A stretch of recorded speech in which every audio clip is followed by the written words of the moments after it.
Alright, hopefully you guys have seen the no showers video on my channel by now. That was actually shot by PJ Martin and edited as well because I don't edit for shit.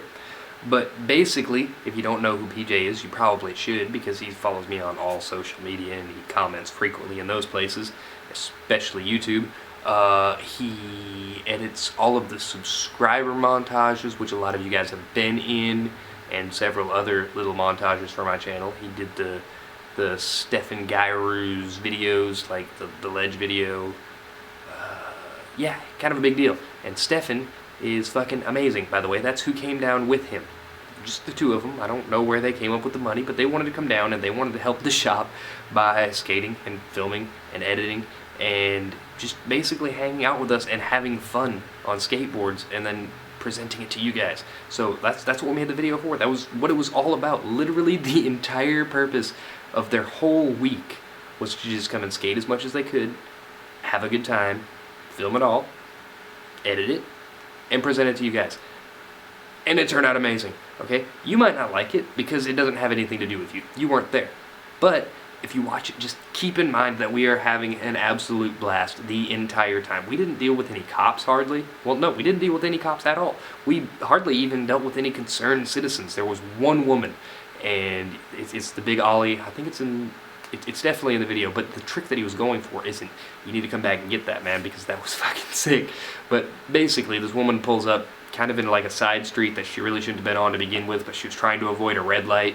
So she was probably in a hurry, which probably explains why she was such a bitch. But basically, I was watching for traffic because there was this alley, and I knew that people tried to avoid the stoplight. So I wanted to make sure Stefan didn't get hit while he was trying to jump down this monstrosity of stairs and the sidewalk as well because he's ridiculous. But anyways, so she comes flying around. I get out of the way. I'm like, dude, don't go. She gets past, and he tries to go for it. His board hits. She immediately jumps out of the car. Who hit my car? Like, nobody hit your car, lady. That was his skateboard. No, somebody hit my car. I saw him. What she saw was me walk back behind the vehicle, like 20 feet away, and then she heard his board hit. I was there playing goalie so that the board didn't hit anybody or anything. And but anyways, so eventually she realizes that she was wrong, and she rolls up, gets in her car, rolls up her window, rolls it back down. She goes, "You guys even supposed to be here? Skateboarding?"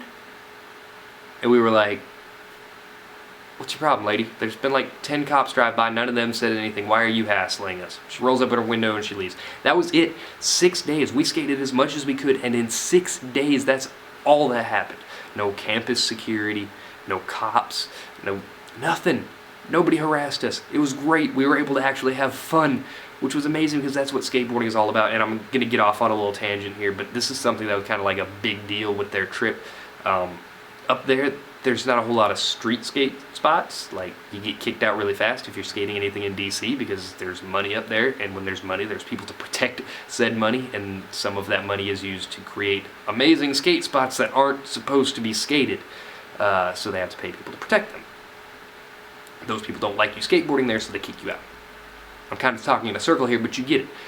That's the kind of vibe they got up there. So there's a ton of money, which means there's also a ton of skate parks. I think he said there's like, he was probably like being a little bit of an exaggeration. He probably wasn't totally truthful about it, but he said there's like 40 skate parks up there. And he likes like 2 of them because the rest of them suck, or the vibe just isn't right, or it's in a bad neighborhood, or whatever. There's like 1 skate park around here, and it's a prefab Tony Hawk Foundation's park that was put up on an old basketball court in a terrible neighborhood, so nobody really skates there too much. But we have street spots, and that's awesome. So basically what happened was Stefan is like this park-trained skateboard ninja, and he just came down here and killed all of our spots. It was, as PJ calls it, the Stefan show. Honestly, he should have had the ender, like the ending 5 tricks, like just all of the tricks. The whole video should have been him, but it wasn't about just amazing skateboarding. It was about having fun. So he also included like some bails and some stuff that just looked like fun because it was, and just dork around stuff because that's what it was all about. That's what skateboarding needs to be all about, is just having fun. That's how you go pro, by the way, guys. That's the trick. You don't go to the skate park with your headphones in and just ignore the whole world and just grind, just try to get the same trick over and over and just just perfect it and make it absolutely flawlessly, but that's not how you go pro. You go pro by loving skateboarding.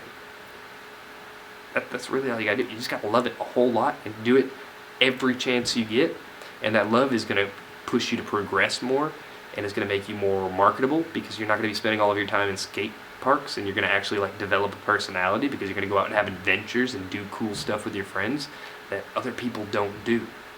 Skateboarding is amazing. It exposes you to all kinds of things that you don't find in other walks of life, you know?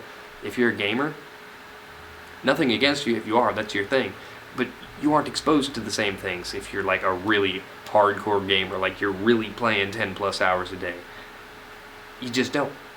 Skateboarding exposes you to police, to drug culture, to homeless people, to concerned citizens, all kinds of crazy people and things, and there's normal people, and there's dogs. Every time you see a dog when you're skateboarding, get off your skateboard, because skateboards scare dogs. You walk up to them, assuming like the owner of the dog is cool with it. You'll kind of get a vibe for it. You go, hey, can I pet your dog? And if they go, yeah, go pet the dog, because that's the fucking coolest shit ever. Just enjoy every single aspect of skateboarding, because there's so much more than just the physical act of skateboarding that goes into skateboarding. It's the culture, it's the community, it's the camaraderie, it's some other words that it's cream cheese. I don't know. I had so much fun with these guys. I get excited just thinking about it, just talking about it. It was such a good time. I can't wait to do it again. I hope you guys enjoyed the video. If you didn't, what's wrong with you? Mainly, like, really, just what's wrong with you? And if you did enjoy watching a homeless-looking person rant into a camera in the back of a skate shop with poor lighting, I'm really not giving you guys a whole lot of reasons to comment, rate, and subscribe, but you should do it anyways, because I told a cool story. No, I didn't even do that. I just rambled a lot. Feel bad for me.